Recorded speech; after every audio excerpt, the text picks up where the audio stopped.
अक्षरलेणी कार्यक्रम ऐकणाऱ्या सर्व रसिक श्रोत्यांना अनिता देवचा मनापासून नमस्कार. श्रोतेहो, अक्षरलेणी या साहित्यविषयक कार्यक्रमात आज आपण ऐकणार आहोत सुरुवातीला घाट नागनाथ प्राथमिक विद्यालय अंबाजोगाई येथील मुख्याध्यापिका संध्या सोळंके शिंदे यांचं कथाकथन. कथेचं नाव आहे माऊली. नमस्कार, मी संध्या सोळंके शिंदे. मी अंबाजोगाई येथील घाट नागनाथ प्राथमिक विद्यालय इथे सहशिक्षिका आहे. कौटुंबिक परिस्थितीसमोर हतबल होऊन आपल्या 5 मुलांना ऊसतोडीला घेऊन गेलेल्या एका आईची आणि त्यामुळे शिक्षणाची फरफट झालेल्या एका मुलाची, माऊलीची कथा मी आपल्यासमोर सादर करीत आहे. कथेचं नाव आहे माऊली. काय देती हो तुमची शाळा? तुम्हाला तुमच्या शाळेचंच पडलंय. इथं भुकेनं आवासलेली 5 तोंड आहेत माझ्या पदरात, वरून नवरा तसला पिदाडा. आधी पोट्या पाण्याचं बघावं का तुमची शाळाच बघावी? नुसतं शाळा शिकून पोट भरत नसते मॅडम, आणि एवढं काय महत्त्वाचं नसते पहिलीचं वर्ष. काही फरक पडत नाही थोडे दिवस शाळा बुडली तर. मुकदमाकडून 20,000 रुपये उचल घेतली मी घराचे गळके पत्रे दुरुस्त करायला. ती आधी फेडावी लागल का नाही? आईच्या पदराआड तोंड लपून संध्या मॅडम आणि आपल्या आईमधला हा संवाद ऐकत होता माऊली. मॅडम यातून नक्की काहीतरी मार्ग काढतील अशी आशा त्या टपोऱ्या डोळ्यांत होती. मॅडम म्हणत होत्या, शाळेच्या हॉस्टेलवर सोय होईल हो त्याची राहण्याची. मी तशी विनंती करते संस्थेला. हुशार आहे हो माऊली, त्याला असं मध्येच नेऊन नुकसान नका करू त्याचं. नाही, 5च्या 5 लेकरं घेऊन चालले आहे मी. 4 पुरीच्या पाठीवर झालं हे पोरग मला. त्याला इथं ठेवून तिथं कसा जीव लागल माझा? आपलं काहीही ऐकून घेण्याच्या मनस्थितीत ती नाहीये हे लक्षात घेऊन एक दीर्घ श्वास घेत मॅडम म्हणाल्या, बरं ठीक आहे, जा घेऊन त्याला. पण मी तुम्हाला काही माहिती सांगते, त्याप्रमाणे तर कराल? तुम्ही जिथं कुठं जाणार आहात तिथं हंगामी साखर शाळा असतात, तिथं पाठवत जा त्याला, जेणेकरून त्याच्या शिक्षणात खंड पडणार नाही. आणि मॅडमचं बोलणं मध्येच तोडून, आता तिथं बी शाळा का? आणि तुम्ही म्हणता तसं तर नाहीच जमणार बघा.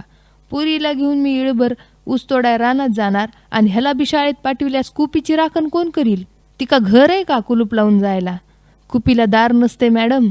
जाऊ द्या, तुम्हाला काहीच माहीत नाही त्याच्यातलं, आणि सांगून बी उपयोग नाही. तब्बल आठवडाभराच्या चर्चेअंती संध्या मॅडमला माऊलीच्या आईकडून मिळालेलं हे अत्यंत निराशाजनक आणि काहीसं कटू उत्तर होतं. पण त्या क्षणी त्या हेही जाणून होत्या की त्यांना केवळ एक शिक्षणाबद्दल अनास्था असलेला अशिक्षित, अडाणी, आडमुठा पालक बोलत नसून नवऱ्याच्या त्रासाला कंटाळून गेलेली, 5 लेकरांच्या पोटापाण्याचा प्रश्न भेडसावत असलेली हतबल आई बोलत होती. मॅडमला असं फाडफाड बोलून माऊलीच्या हाताला झटकन एक हिसका देऊन ती निघण्यासाठी वळली. पण वळताना तिच्या गालांवरून घळकण ओघळलेली आणि तिने चटकन पुसलेली तिची हतबलताही टिपली मॅडमने. गरिबीचे निकष अन व्याख्या तिला सोसणाराच सांगू शकतो. इतरांनी त्यावर सांगितलेल्या उपाययोजना केवळ पुळचट असतात. अखेर परिस्थितीसमोर नाईलाज झाला. संध्या मॅडमने आपली आग्रहाची मूठ सैल केली अन उद्या प्रथम सत्राचा शेवटचा पेपर देऊन माऊली आपल्या आई आणि बहिणींसोबत कित्येक महिने ऊसतोडीसाठी भटकंती करत गावगाव फिरणार यावर शिक्कामोर्तब झालं. दुसरा दिवस नेहमीप्रमाणे टापटीप नीटनेटका गणवेशात माऊली शाळेत आला. पहिल्या डेस्कवर बसून मन लावून पेपर सोडवू लागला. मॅडम ओंजळीत हनुवटी टेकून त्याच्याकडे बघत विचार करत होत्या, काय भविष्य असेल अशा लेकरांचं? पोटाला 2 वेळेचं अन्न मिळवणं हे आणि हेच अंतिम ध्येय असलेल्या अशा कैक लोकांचं. मन मारण्याचं कसब आपण कितीही यशस्वीपणे आत्मसात केलेलं असलं तरी नियतीने केलेल्या प्रतारणेची ना व्याप्ती कमी होते ना गांभीर्य. मॅडम विचार करत असतानाच माऊली सोडवलेला पेपर घेऊन त्यांच्यासमोर उभा राहिला.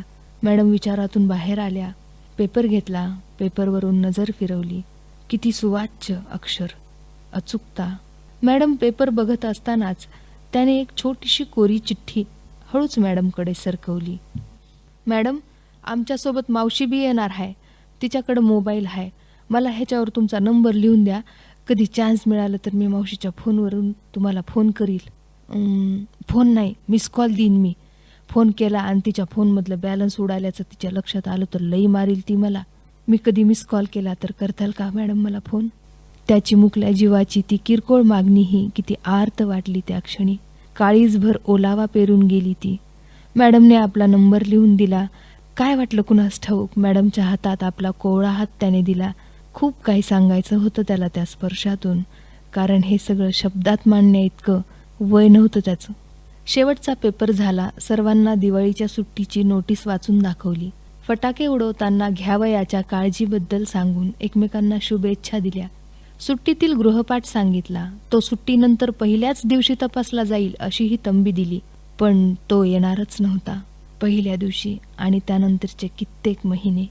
घंटा वाजली, शाळा सुटली, मुलं घरी गेली. मॅडम आवरावर करू लागल्या.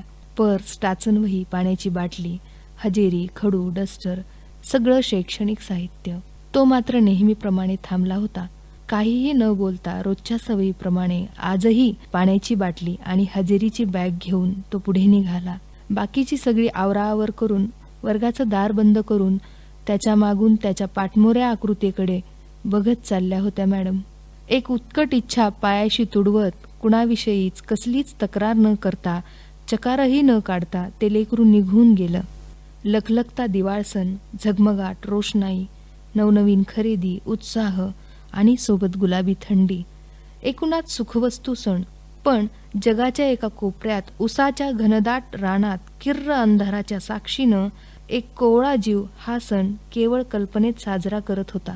त्या किर्र कर्कश रानात दिवसभर काम करून दमून निजलेल्या माणसांच्या घामांच्या दुर्गंधात, किरकिऱ्यांच्या आवाजात, 18 दारिद्र्याच्या ओटीत शिक्षणाची चटक लागलेला पण परिस्थितीपुढे हतबल झालेला तो जीव त्या भयान शांततेत मनातल्या मनात किंचाळायचा. गावाबाहेरच्या उसाच्या फडातल्या त्याच्या त्या टोळीत तंबू ठोकून राहिलेल्या त्याला दुरून एखाद्या फटाक्याचा बारीकसा आवाज यायचा. एखाद्या आकाशकंदिलाचा लुकलुकणारा प्रकाश त्याला दिसायचा. अन त्या कडाक्यातल्या थंडीतही अंगावरच्या फाटक्या कपड्यानिशी बाहेर येऊन तो हा सण अधाशागत कानाडोळ्यांनी प्यायचा घटाघटा. दिवसा आई बहिणी कामावर गेल्या की कपड्यांच्या घड्यात लपून आणलेली पुस्तकं काढून तो वाचायचा. उसाच्या त्या चरबट पानांच्या सळसळीत त्याच्या पुस्तकांच्या पानांचा आवाज विरून जायचा. भाऊबीजे दिवशी दुपारी मॅडमचा फोन अचानक किंचित चमकला, थरथरला, लगेच बंद झाला. एखादी किंकाळी दाबावी तसा. Unknown number. त्या नंबरवर फोन लावला. रिंग जाते न जाते तोच फोन उचलला गेला. एक मृदू, कोवळा, नाजूक, सच्चा पण दबका आवाजात. मॅडम, मी माऊली. ओ, बोल रे बाळा, कसा आहेस? कुठं आहेस? दिवाळीत आलास का इकडे? मॅडम, आम्ही इकडे लई लांब आलोत. ह्या गावाचं नाव बी माहीत नाही मला. सारखंच गावं बदलत जातोत आम्ही ऊसतोडीला. मुकादम लई कडक आहे. बरं, मग कशी झाली दिवाळी? नवा ड्रेस घेतलास ना? काय काय केलंय आईनं फराळाला? काही वेळ फक्त शांतता. काही प्रश्न टाळायचे असतात, काही गिळायचे असतात, म्हणून शांत बसला असेल कदाचित. पण मॅडमने विचारलेल्या प्रश्नाचं उत्तर देणं क्रमप्राप्त असतं विद्यार्थ्याला, म्हणून आवंढा गिळत बोलला. नाही मॅडम, साधं भाजीसाठीचं तिखट मीठ आणायला बी पैसे नाहीत आईजवळ. 4 दिवस झाले आम्ही रानातली कच्ची पात खायलोत भाकरीसोबत. कोरडा घास गिळतच नाही, मग पाणी पेत पेत जेवावं लागतंय. इकडं मॅडमने आवंढा गिळला. विषय बदलला. इथं मित्रच नाहीत खेळायला. नयन, सोहम, रुपेशची लई आठवण येते. आता वह्याच बघत बसलो होतो. तुमच्या सह्या बघितल्या आणि लई आठवण आली तुमची, म्हणून फोन लावला. ओ, तिथं पण अभ्यास करतोयस की काय? साखर शाळेत पाठवते ना आई? नाही मॅडम, शाळेत तर नुसतं नाव जरी काढलं तर लई जोरात खेकसती म्हणती. काय देती रे तुझी ती शाळा? असंच लई शिकलेला म्हणून नटू नटू लग्न केलं होतं तुझ्या बापा संगट. पण काय झालं? पेताड निघाला कडू. राख रांडोळी केली साऱ्या संसाराची मजा. उगं कामापुरतं शिकायचं बघ मावल्या. लई येडं नाही व्हायचं त्या शिक्षणापायी. परिस्थितीच्या भट्टीतून ताऊन सुलाखून निघालेल्या तिचं ते बोलणं क्षणभर मनोमन पटलंही मॅडमला. पुन्हा एकदा चातुर्याने विषय बदलला गेला. मॅडम, मला वजाबाकी समजना गेली व सांगतात का समजून? तिकडून कळकळीनं प्रश्न विचारला गेला. आयुष्याचे कैक उत्सव, सोहळे अन इच्छा वेळोवेळी वजा करत गेलेल्या त्या शिष्याला गुरुने गणितातली वजाबाकी समजून सांगितली. त्या क्षणी ते ज्ञानही अधाशागत प्राशन करत होते त्याचे कान. संवाद संपला. डोळे मिटून मॅडम विचार करू लागल्या. विलक्षण असतात काही प्रवास. खरंच वास्तवा इतकं परखड, पारदर्शी काहीच नसतं, काहीच. दीर्घ सुट्टीनंतर शाळा भरल्या. वर्गावर्गात हजेरी सुरू झाली. Yash Jadhav, yes madam. Atharva Bansode, yes madam. Mauli Bade. मॅडमने मान वर करून त्याच्या डेस्ककडे बघितलं. खूप काही बोलत होती त्याच्या डेस्कवरची ती रिकामी जागा, त्याचा मंजूळ आवाज, उत्तर देण्यासाठीची त्याची धडपड. शाळा सुटली. मुलं लगबगीनं वर्गाबाहेर पडली. मॅडम सामानाची आवराआवर करू लागल्या. पर्स, टाचनवही, हजेरी, पुस्तके, शैक्षणिक साहित्य, बाटली सगळं 2 हातात घेणं केवळ अशक्य. इथेही त्याची आठवण आली. तो नित्याने थांबायचा. मॅडमला हे सगळं आवरू लागायचा. पाण्याची बॉटल, हजेरी आपल्या हातात घेऊन सर्वात शेवटी मॅडमसोबत तो वर्गाबाहेर पडायचा. पराकोटीची समज अन माया असते एखाद्या जीवात. शाळा सुटल्यावर मॅडम घरी निघाल्या. गाडी काढतच होत्या तोच मागून कुणीतरी "मॅडम" अशी हाक मारली. गाडी थांबवून मागे पाहिले तर एक छोटी मुलगी पळत आली आणि म्हणाली, "तुम्हाला माऊल्याच्या आईनं बोलविलंय." "त्या इथं कस काय? कधी आले ते सगळे इकडं? आणि मला का बोलवलंय?" प्रश्न विचारेपर्यंत तर पळूनही गेली ती. आश्चर्य आणि आनंद वाटला. गाडी तशीच माऊलीच्या घराकडे वळवली. रस्त्यावर शाळेतली मुलं खेळत होती. मॅडम आपल्या गल्लीत आल्याचं बघून "मॅडम, मॅडम" अशा हाका मारत होती. पण ह्या सगळ्यात माऊली कुठेच दिसला नाही. घरासमोर आल्या. पत्र्याचं घर ते, दुरावस्था झालेलं, सगळं भकास, ओसाड. दारात डोकावलं. भयान शांतता. त्या शांततेत घोंगावणाऱ्या माशांचा आवाज, जवळच्या नाल्याची दुर्गंधी, पावसाळ्यात गळणाऱ्या पत्र्यांच्या छिद्रांतून डोकावलेले जागोजागी दारिद्र्याची लक्षणे दाखवणारे कवडसे. मागच्या दाराबाहेर खाटेवर दारू पिऊन बेधुंदावस्थेत पडलेला माऊलीचा बाप आणि कुठल्याशा कोपऱ्यात गुडघ्यात तोंड खुपसून बसलेली माऊलीची आई. आत जाताच "माऊली" हाक मारली. तोच त्याच्या आईने छताकडे बघून मोठ्याने हंबरडा फोडला. "माऊल्या, तुझ्या मॅडम आल्यात र, आता तरी ये की." काळजात चर्र झालं. शंकेची पाल चुकचुकली, पण नेमका अंदाज येईना. तोच मागून आवाज आला, "काय सांगावं मॅडम, माऊल्याचा घात केला हिनं. मारून टाकलं हो ह्या बाईनं त्याला." "मारून टाकलं?" भोवताली अगणित किंचाळ्या टाहो फोडत घिरट्या घालत असल्यासारखं झालं एकदम. जागेवरच बसल्या मॅडम. म्हातारी घरमालकीन मॅडमजवळ येत म्हणाली, "मीच निरोप धाडला होता तुम्हाला बोलवायला." "काय सांगावं मॅडम, ही बया एकट्या माऊल्याला घरी सोडून पुरीला घेऊन कामावर गेली. जेवणाच्या सुट्टीत वापस आली तर लेकराच्या तोंडाला फेस आणि हातपाय खोडत होतं म्हणते. माऊल्याला सर्प डसला हो, लेकरू तडपडून मेलं." तिचे शब्द मॅडमच्या कानात लाव्हा ओतल्यागत शिरत होते, पण मेंदू मात्र थंड पडत होता. कोरड्या ठक्क डोळ्यांतून रक्ताचे अश्रू तेवढे बाहेर पडायचे बाकी होते. "नको नेऊ म्हणलं होतं मी त्याला, मी सांभाळते म्हणलं होतं त्याला 4 महिने, पण हिला विश्वास नाही आला माझा. 4 पुरीच्या पाठीवर झालेलं नवसाचं पोरग म्हणून सोबत नेलं हिनं आणि काटा निघाला ओ लेकराचा. तुम्हाला बी लई कचा भांडून गेली होती नाही, मग नीटनीटकं सांभाळायचं होतं की त्याला." अवंढा गिळून जमिनीकडे खिळलेली नजर विचलित न होऊ देता विचारलं, "दवाखान्यात नेलं नाही का लवकर? इकडं यायला निघाली होती, पण मुकादमाने येऊ दिलं नाही. आधी घेतलेली उचल टाक म्हणला. पैसे नव्हते, मग तिथंच कुठल्या तरी जाणत्याला दाखविलं म्हण. 2 दिवस तडपडत होता व लेकरू. दवाखान्यात दाखविलं असतं तर हाती लागला असता व मावल्या." त्याला सदा न कदा म्हणायची, "काय देती र मावल्या तुझी ती शाळा?" त्याच्या वह्या पुस्तकावर निस्तार राग करायची आणि आता रडत बसली. म्हातारी घरमालकीन पोटतिडकीने बोलत होती. आई मात्र शांतपणे छताकडं शून्यात नजर लावून स्थिर बघत होती. स्वतःच्याच लेकराला मारून टाकल्याचा तीक्ष्ण आरोप होत होता तिच्यावर.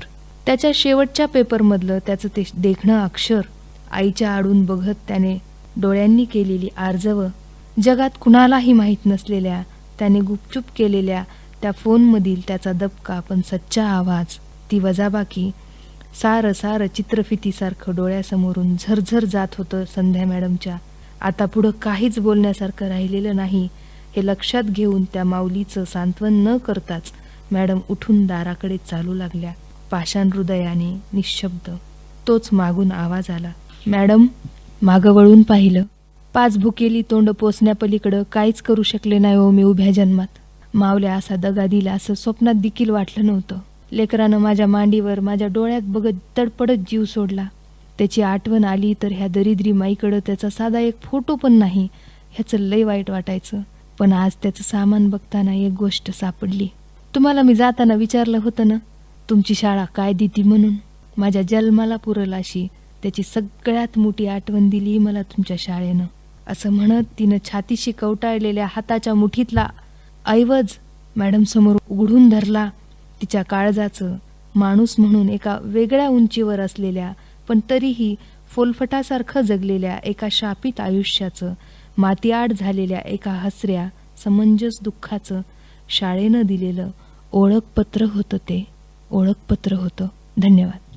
श्रोतेहो, आत्ताच आपण घाट नागनाथ प्राथमिक विद्यालय अंबाजोगाई येथील मुख्याध्यापिका संध्या सोळंके शिंदे यांची कथा ऐकली.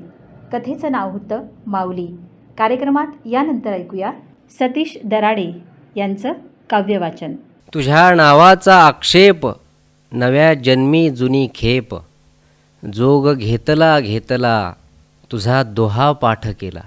तुझी लगट गढूळ, जीव धुतला तांदूळ, माझे दाव रूप रंग, कर लोचनाचे भिंग. एक काळीमा पुसाया, मला हिंडवते काया. एक काळीमा पुसाया, मला हिंडवते काया. तिन्ही लोक वृक्ष वृक्ष, तुझी मिठी माझा मोक्ष. मोक्ष घातला चुलीत, तुझे भेटणे फलित. सये डोंबारीन बाई, मला नाचवत ठेवी. माझे नाचणे अडाणी, तुझी डोळस नहाणी. पाड मिठीचा उजेड, माझे प्रकटू दे धूड. माझ्या यानंतरच्या कवितेचं नाव आहे सांज वेडे. जाता जाता सूर्य उन्हे टोचवितो, चेतना काढतो देहातली. सांजेचे काजळ काजळ ओघळे, काळीमा साकळे भवताली. वारा लंगडतो, दिशा हंबरते, वासरू सुटते मनातले. सळसळता हा मुंजाचा पिंपळ, पायातले बळ जाते कुठे. उगीच का जीव तुटे तिळ तिळ, कशाचा हा पिळ काळ झाला. कोण घेईल हा वखत वाटून, तुझिया वाचून सांज वेडे. माझी यानंतरची गझल आहे की ओठ येता पुढे पाकळी ठेवली. ओठ येता पुढे पाकळी ठेवली, कोवळी वासना कोवळी ठेवली. याद येईलही याद जाईलही, याद येईलही याद जाईलही, मी मनाला तशी पोकळी ठेवली. मैफिलीतून या सोबती न्यायला, मैफिलीतून या सोबती न्यायला, मी तुझी वाहवा वेगळी ठेवली. मी कुणाला कुणाला शहाणा करू, सर्व दुनियाच तू बावळी ठेवली. वेगळ्या वेगळ्या पापण्या ठेवूनी, आसवे आवळी जावळी ठेवली. माझी यानंतरची गझल आहे की हसताना घाबरा घुबरा दिसाया लागतो. हसताना घाबरा घुबरा दिसाया लागतो, मी तुझ्या डोळ्यांमध्ये उपरा दिसाया लागतो. हसताना घाबरा घुबरा दिसाया लागतो, मी तुझ्या डोळ्यांमध्ये उपरा दिसाया लागतो. आडनावाहून मित्रा जात ओळखतोस तू, आडनावाहून मित्रा जात ओळखतोस तू, मग तुझ्या मेंदूतला कचरा दिसाया लागतो. आरशांचे लागले आहेत डोळे याकडे, आरशांचे लागले आहेत डोळे याकडे, चेहरा माझा कधी दुखरा दिसाया लागतो. ऊस म्हटले की तुला साखर दिसाया लागते, बोंड म्हटले की मला साजरा दिसाया लागतो. ऊस म्हटले की तुला साखर दिसाया लागते, बोंड म्हटले की मला सदरा दिसाया लागतो. सारखी डोळ्यांपुढे नटमोगरी आल्यांवरी, सोवळ्या शेरातही नखरा दिसाया लागतो. हसताना घाबरा घुबरा दिसाया लागतो, मी तुझ्या डोळ्यांमध्ये उपरा दिसाया लागतो. माझी यानंतरची गझल आहे की संयमावर रांगडा पर्याय शोधाया शिका. संयमावर रांगडा पर्याय शोधाया शिका, गाल नाही बोलले तर ओठ चुंबाया शिका. तांबडे फुटले तरी रात्र मोठी वाटते, तांबडे फुटले तरी रात्र मोठी वाटते. चांदण्याचा नाद सोडा, श्वास मोजाया शिका. वाट वैफल्यातुनी जाईल कैवल्याकडे, वाट वैफल्यातुनी जाईल कैवल्याकडे. हात त्राग्याचा न धरता शांत चालाया शिका. कैक तोंडातून नुसता केर सल्ल्यांचा उडे, कैक तोंडातून नुसता केर सल्ल्यांचा उडे. आपुल्या हातून आपुले कान कोराया शिका. पाकळ्या फुटतील तेव्हा बागडू वाटेल पण, पाकळ्या फुटतील तेव्हा बागडू वाटेल पण. वाहते जितकी हवा तितकेच डोलाया शिका. संयमावर रांगडा पर्याय शोधाया शिका, गाल नाही बोलले तर ओठ चुंबाया शिका.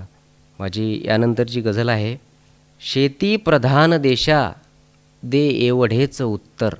शेती प्रधान देशा दे एवढेच उत्तर. केव्हा भिजेल आमुची डाळीत पूर्ण भाकर.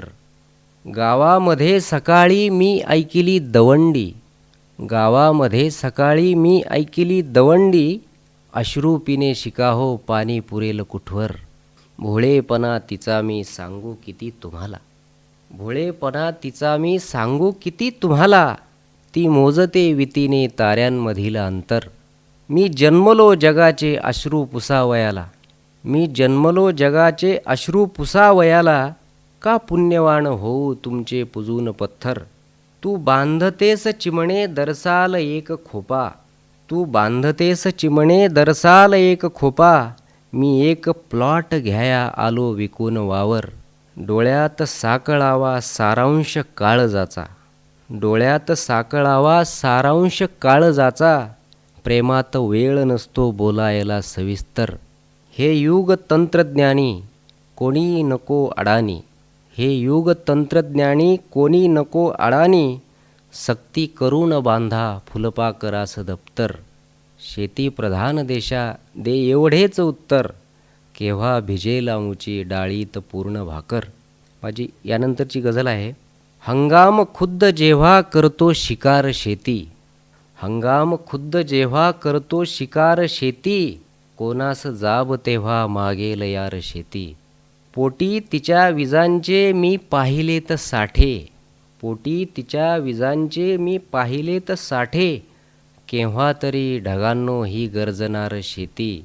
खडकावरी उगवलो खडकावरी बहरलो. खडकावरी उगवलो खडकावरी बहरलो. मी जन्मलो जिथे ती नव्हती पठार शेती. निष्प्राण देह लटके फांदीस बाभळीच्या. निष्प्राण देह लटके फांदीस बाभळीच्या. होऊन सुन्न सारा बघते थरार शेती. तेव्हा म्हणू आम्हीही विकसित देश झाला.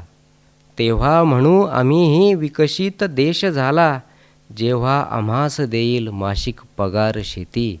हंगाम खुद्द जेव्हा करतो शिकार शेती. कोणास जाब तेव्हा मागेल यार शेती. माझी यानंतरची गझल आहे. शब्दात सत्य माझ्या आकार घेत आहे. शब्दात सत्य माझ्या आकार घेत आहे. अदृश्य शाश्वताची जाणीव देत आहे. गच्चीवरी बसाया येऊ नकोस चंद्रा. गच्चीवरी बसाया येऊ नकोस चंद्रा. माझ्या इमारतीचा पाया हवेत आहे. ही कोणती मदिरा तू पाजलीस प्रेमा. ही कोणती मदिरा तू पाजलीस प्रेमा. काया दशेत आहे आत्मा नशेत आहे. पोटातल्या भुकेचा आकांत सोडला तर. पोटातल्या भुकेचा आकांत सोडला तर. आयुष्य लाभलेले बाकी मजेत आहे. घे आज श्रावणातू सजवून पंचक्रोशी. घे आज श्रावणातू सजवून पंचक्रोशी. माझी प्रिया उद्याला गावात येत आहे. वेळेत वेळ काढून मी श्वास घेत आहे. दररोज जीवनाला महसूल देत आहे. माझी यानंतरची गझल आहे. जनता भनंग इथली सत्ता धनिक भाऊ. जनता भनंग इथली सत्ता धनिक भाऊ. विकसित देश माझा मी नागरिक भाऊ. आमुची सुगी ऋतूंच्या गेली घशात सारी. आमुची सुगी ऋतूंच्या गेली घशात सारी. तुमच्या बरे निघाले खुर्चीत पीक भाऊ. बांधावरी बसा अन एक एक थेंब मोजा. बांधावरी बसा अन एक एक थेंब मोजा. पाऊस म्हणे पिकाला देतोय भीक भाऊ. नुसत्याच अक्कलीवर श्रीमंत कोण होतो. नुसत्याच अक्कलीवर श्रीमंत कोण होतो. पैशाशिवाय असतो मेंदू पडीक भाऊ. तो भूतकाळ तोडू हा वर्तमान जोडू. तो भूतकाळ तोडू हा वर्तमान जोडू. थोडे करू आता हे आयुष्य ठीक भाऊ. जनता भनंग इथली सत्ता धनिक भाऊ. विकसित देश माझा मी नागरिक भाऊ. माझी यानंतरची गझल आहे. प्रसंगी मारती थापा प्रसंगी बोलती खोटे. प्रसंगी मारती थापा प्रसंगी बोलती खोटे. इथे पाण्यावरी त्यांचे तरंगू लागती गोटे. प्रसंगी मारती थापा प्रसंगी बोलती खोटे. इथे पाण्यावरी त्यांचे तरंगू लागती गोटे. किती धास्तावले आहे बियाणे पेरणीपूर्वी. किती धास्तावले आहे बियाणे पेरणीपूर्वी. पुन्हा का सांगतो त्याला तुझ्या शेतीतले तोटे. जरी शिकवी तिरंदाजी प्रतिमा एक मातीची. जरी शिकवी तिरंदाजी प्रतिमा एक मातीची. प्रसिद्धी होऊ दे येईल कुणी कापायला बोटे. कुणाला माहिती नसतील तुझे माझे खरे किस्से. कुणाला माहिती नसतील तुझे माझे खरे किस्से. तरी आपुल्या घरोब्याचे उद्या होतील बोभाटे. प्रसंगी मारती थापा प्रसंगी बोलती खोटे. इथे पाण्यावरी त्यांचे तरंगू लागती गोटे. माझी यानंतरची गझल आहे. मृत्यूस शोधण्याची मोहीम घेतली. मृत्यूस शोधण्याची मोहीम घेतली. मी जन्मजात मोठी जोखीम घेतली. ही वाट विस्तवाची कानात बोलते. ही वाट विस्तवाची कानात बोलते. डोळ्यात तू कुणाची रिमझिम घेतली. आत्ताच तर हवेवर मी पाय ठेवला. आत्ताच तर हवेवर मी पाय ठेवला. अजूनही कुठे भरारी अंतिम घेतली. सौख्यात संयमी तू दुःखात संयमी. सौख्यात संयमी तू दुःखात संयमी. योग्याकडून कुठल्या तालीम घेतली. आहे म्हणून चितेवर शाबूत झिंग ही. आहे म्हणून चितेवर शाबूत झिंग ही. जन्माकडून कुठली मदिरा जालीम घेतली. यानंतरची गझल आहे. इथली स्तुती निकामी इथल्या शिव्या निकामी. इथली स्तुती निकामी इथल्या शिव्या निकामी. अंती भल्या बुऱ्याचा तू एकटाच स्वामी. जातीय दंगलीने छाटून हात नेले. जातीय दंगलीने छाटून हात नेले. देऊ कशी तिरंग्या आता तुला सलामी. पाठीतल्या कण्याने वाकायला शिकावे. पाठीतल्या कण्याने वाकायला शिकावे. पोटातल्या भुकेला मंजूर जर गुलामी. तुझं नाव वेगळे मी याहून काय देऊ. तुझं नाव वेगळे मी याहून काय देऊ. धमन्यांमधील माझ्या तू पोकळी रिकामी. वृंदावनाप्रमाणे आयुष्य धुंद झाले. वृंदावनाप्रमाणे आयुष्य धुंद झाले. मग का म्हणू नये हो गझलेस राधिकामी. वृंदावनाप्रमाणे आयुष्य धुंद झाले. मग का म्हणू नये हो गझलेस राधिकामी. माझी यानंतरची गझल आहे. कोणी न साव येथे तूही दडू नको. कोणी न साव येथे तूही दडू नको. चोरात मोर होऊ तू ओरडू नको. कोणी न साव येथे तूही दडू नको. चोरात मोर होऊ तू ओरडू नको. कुठल्या परंपरेचा नाही गुलाम मी. कुठल्या परंपरेचा नाही गुलाम मी. तूही कुण्या प्रथेच्या हाती पडू नको. माझ्या समूळ नोंदी डोळ्यांमध्ये तुझ्या. माझ्या समूळ नोंदी डोळ्यांमध्ये तुझ्या. मी नामशेष होईल इतके रडू नको. देवा सदैव आपण खेळू लपाछपी. देवा सदैव आपण खेळू लपाछपी. मी शोधण्यास येता तू सापडू नको. पकडू कुण्या फुलाची गुपचूप तर्जनी. पकडू कुण्या फुलाची गुपचूप तर्जनी. माझा वसंत म्हणतो तू बागडू नको.